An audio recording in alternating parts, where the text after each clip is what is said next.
खरं तर अनेक वक्त्यांची भाषणं झाली, बीडचा भरपूर उद्धार या ठिकाणी झाला। मी पण बीडचा आहे, पण बीडच्या मित्राला मी खासगीत एकदा सांगितलेलं, ते आमच्या मतदारसंघातलेच आहेत, त्यांना सांगितलं की माझ्या जरा कानावर येतंय, ते खरं आहे का? ते म्हणले काय? मी म्हणलं जरा मोहिते दादांचं आपला काहीतरी गोंधळ चाललाय। त्याने नाही नाही म्हणलं, नसल तर चांगली गोष्ट आहे, पण कायमस्वरूपी आमदार राहायचं असेल तर स्वर्गीय हनुमंतराव डोळस साहेबासारखं वागा, नाहीतर आपल्या अंगावर गुलाल पडणार नाही। आणि जे खासदार आणि जे आमदार आता झालेत त्यांना विजयी व्हायचं असलं तर विजयदादाच्या आशीर्वादाशिवाय ते आमदार होऊ शकत नाहीत। खरं तर भाजपाने उमेदवारी दिली नाही, तुम्हाला सगळ्याला दुःख झालं, पण आम्हाला लय आनंद झालाय, कारण आम्हाला माहित होतं तुम्हाला उमेदवारी भेटली नाही। मी रहमान भाईच्या मागे 1.5 वर्ष होतो की तुम्ही काही करा, दादा इकडे आले पाहिजेत। बघा, युधाजी दादा यांचे साडू आहेत धैर्यशील भैयाचे, त्यांना आम्ही सांगायचो, पण भाजपाने आमचं काम हलकं केलं। भाजपावाल्याला आता धैर्यशील भैया एवढंच सांगतील कि तुम गिराने में लगे थे, तुमने सोचा ही नहीं, मैं गिरा तो मसला बनकर खड़ा हो जाऊंगा। मुझे चलने दो अकेले, है अभी मेरा सफर, रास्ता रोका गया तो काफिला हो जाऊंगा। खरं तर मगाशी एका वक्त्यांनी सांगितलं की 2009 पर्यंत विजयदादा इथले पालकमंत्री होते आणि हा जिल्हा राष्ट्रवादी काँग्रेस पक्षाचा बालेकिल्ला होता। शरद पवार साहेबांचं लक्ष, राष्ट्रवादी काँग्रेस पक्ष पवार साहेबांनी 1999 ला स्थापन केला। पवार साहेबांनी लक्ष दिलं, पहिल्या निवडणुकीत अवघ्या 3 महिन्यात 54 आमदार राष्ट्रवादी काँग्रेस पक्षाचे 56 आमदार निवडून आले। त्यावेळेला विजयदादा होते, जयंत पाटील साहेब होते, भुजबळ साहेब होते। नंतर पवार साहेबांनी परत लक्ष दिलं, 2004 ला ह्या सगळ्या लोकांनी पक्ष वाढवला। दादा त्या काळात उपमुख्यमंत्री होते, राष्ट्रवादी काँग्रेस पक्ष 1 नंबरचा पक्ष झाला। राष्ट्रवादी काँग्रेस पक्षाचे 71 आमदार निवडून आले। त्याच्यानंतर पवार साहेबांनी केंद्रात मंत्री झाले, पवार साहेबाला आजार झाला, थोडं साहेबाचं लक्ष कमी झालं, तरी या सगळ्या मंडळीनं 2009च्या निवडणुकीत 63 आमदार निवडून आणले। पण 2009च्या नंतर 2014 पर्यंत पवार साहेबांनी पूर्ण लक्ष इथनं काढून घेतलं आणि स्वतःच्या पुतण्याच्या हातात सगळा कारभार दिला आणि पवार साहेबाला मानणाऱ्या लोकांच्यावर त्यांनी अन्याय केला। विजयदादांना पक्ष सोडायची इच्छा नव्हती, असं माझं स्वतःचं कार्यकर्ता म्हणून मत आहे। विजयदादाला अजितदादाने ढकलत दारापर्यंत आणलं आणि त्यांच्यावर पक्ष सोडायची वेळ जर कुणी आणली असेल तर ती अजितदादाने आणली। आज विजयदादा पुतण्या कसा असावा, तर तो धैर्यशील भैया मोहिते पाटलांसारखा असावा। पुतणे हा गद्दार असून चालत नाही आणि धैर्यशील भैया पुतण्या पण राजकारणात तोच पुढे जातो जो काकाचं ऐकतो। जो काकाचं ऐकत नाही त्याची लय हाल होत्यात। 42 आमदार घेऊन गेले, स्वतःला दादा म्हणून घेणारे नेते। लोकसभेच्या किती जागा मिळाल्या? 4। त्यासाठी 8 ता दिल्लीला दौरा करावा लागला, घालीन लोटांकन करावं लागलं। आता 5व्या जागेसाठी रडतेत, 4 खांदेकरी दिले, 4। लोकसभेच्या नंतर भाजप ह्यांना पोहोच करणार आहे तिथपर्यंत। आता 5वा मडक्यावाल्यासाठी ह्यांची भांडणं चालली। नाशिकला मडक्यावाला द्या किंवा साताऱ्याचा मडक्यावाला द्या, बरं 4 जागा दिल्या, त्यातले 1 रायगडचे त्यांचे प्रदेशाध्यक्ष, ते 50% ह्यांचे आहेत, 50% ऑलरेडी देवेंद्र फडणवीसांचे आहेत। एक उमेदवारी कुटुंबात 1 आढळराव दादा तिकडून आयात करून घेतले। बिचाऱ्या उस्मानाबादच्या अर्चनाताई तर म्हणतात, मी कशाला पक्ष वाढू, माझा नवरा भाजपमध्ये आहे, मला काय करायचं राष्ट्रवादी वाढून। आमचं चिन्ह चोरलं पवार साहेबांचं, पक्ष चोरला। पॉवरला लय खुश झाले, निवडणूक आयोगाने निकाल दिला. पण सुप्रीम कोर्टाने सांगितलंय न्याय प्रविष्ट आहे घड्याळ. जसं आपण गुटखा, तंबाखू, सिगरेट घेतो आणि त्याच्यावर लिहिलेलं असतं हे जीवासाठी हानिकारक आहे, तसं आता घड्याळावर लिहिलंय हे न्याय प्रविष्ट आहे. पण फक्त विजयदादांना घालवलं नाही तर गणेश नाईक, जयदत्त क्षीरसागर, स्वर्गीय शंकरराव कोल्हे साहेबांचं कुटुंब, भास्करराव जाधव, मदनराव बापणांना कुणी पाडलं, या सगळ्या लोकांना किती नावं सांगायची. रमेश कदम खेडचे प्रत्येक जिल्ह्यात गेले की पवार साहेबाला माणसाला मानणाऱ्या माणसाला त्या ठिकाणी पक्षातून घालवायचं काम ह्यांनी केलं. ह्यांना त्यावेळेस ह्यांनी प्लॅनिंग केलं होतं पवार साहेबाला फसवायचं. आजचं ह्यांचं प्लॅनिंग नाही. आणि आज वाईट याचं वाटतंय तुम्हाला पवार साहेबांनी सगळं दिलं, 4 वेळेला 3 वेळेला उपमुख्यमंत्री केलं, विरोधी पक्षनेता केलं, आणि आज तुम्ही पवार साहेबांच्या शेवटच्या निवडणुकीची वाट बघताय. अरे आपल्या महाराष्ट्राची संस्कृती आहे, वडिलाचे छत्र जर आपल्याला 100 वर्ष असलं तर आपल्याला वाटतं आपले वडील अजून 10 वर्ष आयात असायला पाहिजे होते. पण भाजपाच्या विकृतीत तुम्ही गेला आणि तुम्ही शरद पवार साहेबांच्या शेवटच्या निवडणुकीची वाट बघताय. अरे जनाची नाही मनाची तरी तुम्हाला वाटायला पाहिजे.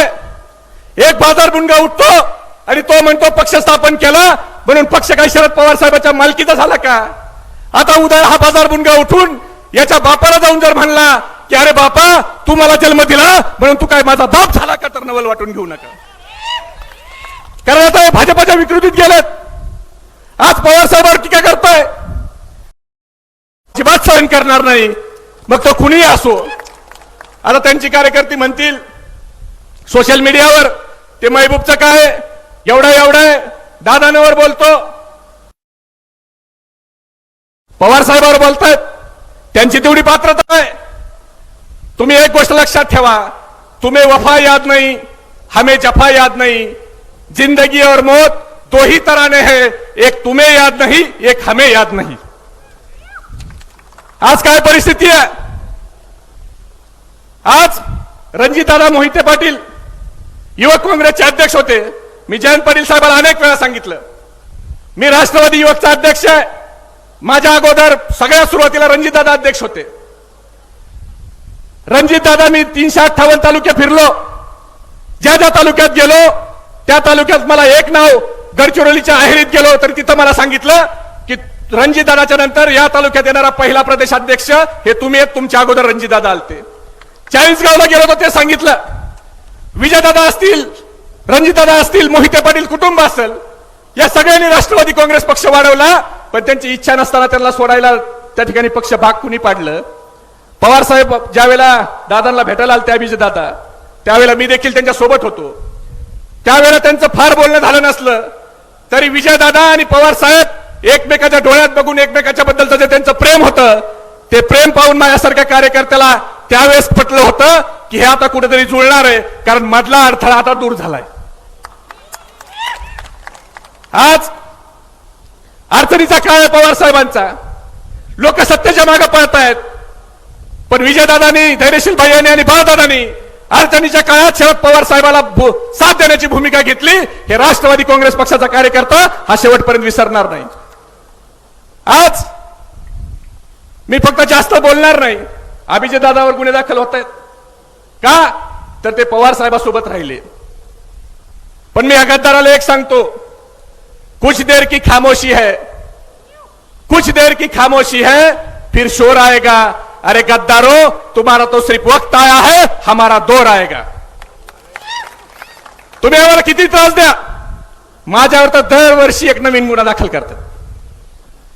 पण या सगळ्या त्रासाचा बदला राष्ट्रवादी काँग्रेस पक्षाचा कार्यकर्ता घेतल्याशिवाय राहणार नाही. आज निवडणूक, परत आपण बोलूच.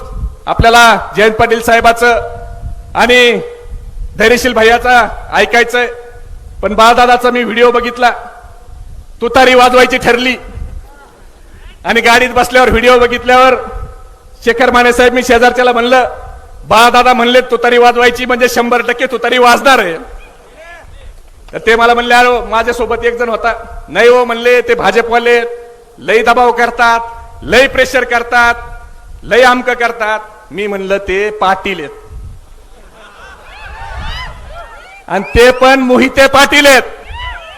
त्यांचं असंही म्हणलं, त्यांचं असं असतंय, एक बार जो मैंने कमिटमेंट कर दी तो फिर मैं अपने आप की भी नहीं सुनता.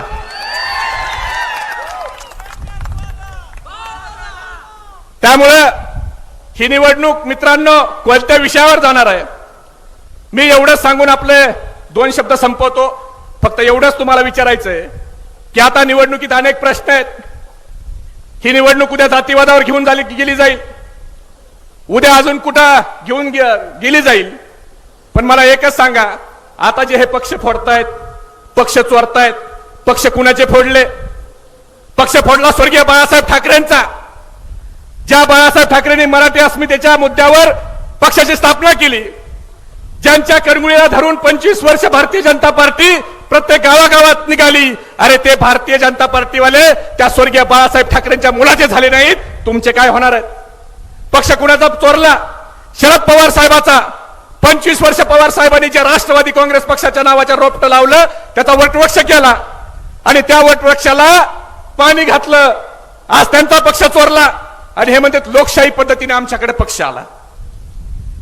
मला 10 दिवसापूर्वी मी धैर्यशील भैया 2 महिन्यापूर्वी मी एका सराफाच्या दुकानात गेलो आणि अडचण आली म्हणून मित्रांनी त्याची एक अंगठी दिली. तो म्हणला ही अंगठी मोडू आपल्याला पैसे होतील. नगरला सराफाच्या दुकानात अंगठी दिली. त्याला म्हणलं भाऊ ही मोडायची आहे. त्याने अंगठी बघितली, मला म्हणला ही डुप्लिकेट अंगठी आहे, चालणार नाही. मी 2 मिनिटं त्याच्याकडे बघितलं, म्हणलं हे डुप्लिकेट अंगठी कसं म्हणतंय. मग माझ्याकडे खिशात बेंटेकची अंगठी होती, ती अंगठी काढून त्याला दिली. तो म्हणला हे 52 कशी सोनं आहे, हे चालतंय म्हणले. मी त्याच्याकडे 2 मिनिटं खालीवर बघितलं, म्हणलं भाऊ याच्या अगोदर कुठे कामाला होते? गव्हर्नमेंट जॉब होता म्हणले आपल्याला. मी म्हणलं कुठं? म्हणला निवडणूक आयोगात होतो कामाला. आता निवडणूक आयोग हा भारतीय निवडणूक आयोग राहिला नाही, तो भारतीय जनता पार्टी निवडणूक आयोग झालाय. आज ज्या महामानवाची जयंती आपण साजरी करतोय, त्या महामानवाने या देशाचं संविधान लिहिलं, ते संविधान बदलायचं काम चाललंय. मित्रांनो 2014चं मोदी साहेबाचं भाषण आठवतंय का तुम्हाला? आठवतंय का? कुणालाच नाही आठवत. काय म्हणले होते 2014ला? 15 लाख मात्र पक्क लक्षात आहे. अजून 2 लाख नाही, 2 कोटी. अजून आजचे दिन. अजून धैर्यशील भैया, मी मोदी साहेबाचं भाषण 2014 मध्ये एकदाच ऐकलं, परत त्यांची मन की बात मी कधीही ऐकली नाही. पण 2014ला मोदी साहेब आमच्या बीडला सभेला आले आणि देशाचे प्रधानमंत्री पदाचे उमेदवार काय बोलणार आहेत हे आपण ऐकलं पाहिजे. म्हणून त्या सभेचा आवाज आमच्या राजीव गांधी गार्डन पर्यंत येत होता. त्या गार्डनच्या शेजारी मी सभा ऐकायला बसलो चहाच्या हॉटेलवर. तिथं काही फ्रूटचे गाडे होते, त्यात एक बागवानचा केळाचा गाडा होता. तो बागवान मला किती हुशार होता हे मला आज कळतंय, कारण मला मोदी साहेबाचाही आवाज ऐकायला यायचा आणि त्या केळावाल्या बागवानचाही आवाज मला ऐकायला यायचा. इकडून मोदी साहेबांनी भाषण सुरू केलं. भाई और बहनों, 2014 में अगर भारतीय जनता पार्टी की सरकार बनती है और मैं देश का प्रधानमंत्री बनता हूं, तो मैं विदेश में जाऊंगा, काला धन लेकर वापस आऊंगा और आप सबके खाते में यूं ही मुफ्त में 15-15 लाख रुपए डाल दूंगा. इकडून बागवान माझा घ्या केळ.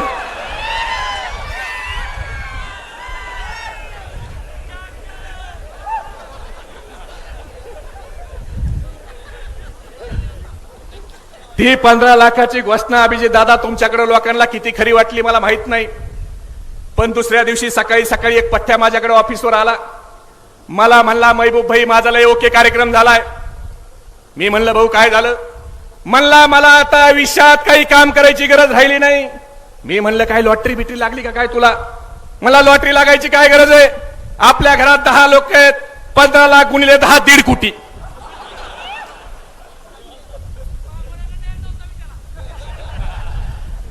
25 लाखाचं घर बांधतो, 1.25 कोटी शिल्लक. काही लोकांनी पार 2 वर्ष अगोदर धैर्यशील भैया ह्या 15 लाखाची वाट बघितली हो. मी खोटं सांगत नाही, इलेक्ट्रॉनिक मीडियाला बातमी आली, तुम्ही गुगलवर युट्यूबवर सर्च करा.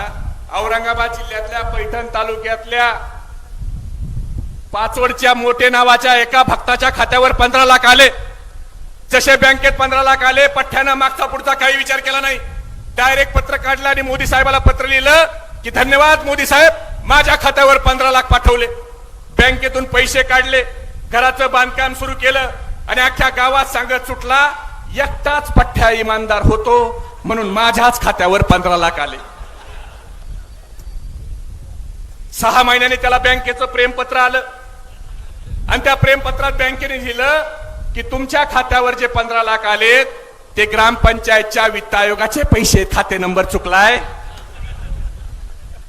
तुम्ही ते पैसे भरा, नसता तुमच्यावर कायदेशीर कारवाई केली जाईल. आणि मग त्या भक्ताचे डोळे उघडले आणि भक्तानं बँकेला पत्र लिहिलं की माझ्या खात्यावरच्या 15 लाख रुपयाचं मी घर बांधलंय, आता मला द्यायला पैसे नाही, तुम्ही होम लोन करा, मी हप्त्याने पैसे भरतो. आता विचार करा, मोदी साहेबाच्या भरोश्यावर भक्तानं घरच बांधलं, दुसरं काही केलं असतं तर काय झालं असतं. परत मोदी साहेबांनी भाषण सुरू केलं, मित्रो 75 रुपए लीटर का पेट्रोल 35 रुपए लीटर में मिलना चाहिए क्या नहीं मिलना चाहिए, 64 रुपए लीटर का डीजल 30 रुपए लीटर में मिलना चाहिए क्या नहीं मिलना चाहिए, 350 रुपए का रसोई गैस बहन जी 150 रुपए में मिलना चाहिए क्या नहीं मिलना चाहिए. इकडून बागवान माझा घ्या केळ.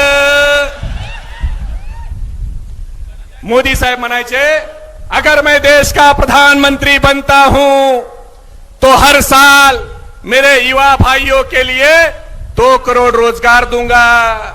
इकडून बागवान म्हणायचा घ्या केळ. आता मला खरं सांगा, देवाची शपथ घेऊन 10 वर्षांनी तुम्हाला पण वाटायला लागलं का नाही, मोदी साहेबांनी आपल्याला दिलेत काय.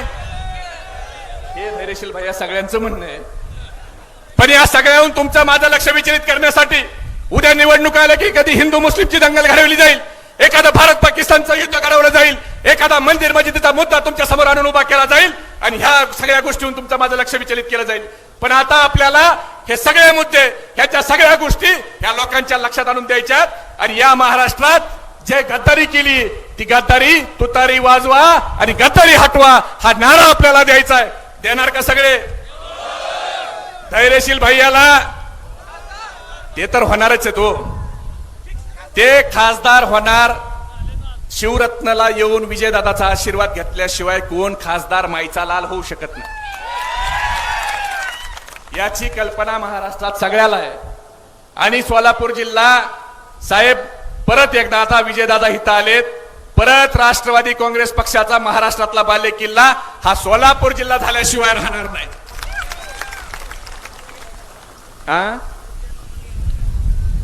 ते विजयदादा इथं आलंय, इथून झाल्यावरच जयंत पाटील साहेब ते ठरवतील, ते मी काय बोलू आता. पण आपल्या सगळ्याला गावागावात सांगावं लागणार आहे, मोदी साहेबांनी आपल्याला 10 वर्षात काय दिलेत, काय दिलेत सांगणार का सगळे? मग मी घोषणा देतो, हात वर करून घोषणा द्या. हा आपला हात वर असताना शेजाऱ्याकडे लक्ष ठेवा, ज्याचा हात खाली आहे समजून घ्या, विरोधी पार्टीचा खबऱ्या आपलं काय चाललंय ऐकायला आलाय. शरद पवार साहब तुम आगे बढ़ो, जयंत पाटिल साहब तुम आगे बढ़ो, विजय दादा तुम आगे बढ़ो, वाजवा तुतारी, वाजवा तुतारी. धन्यवाद. जय हिंद, जय महाराष्ट्र, जय राष्ट्रवादी.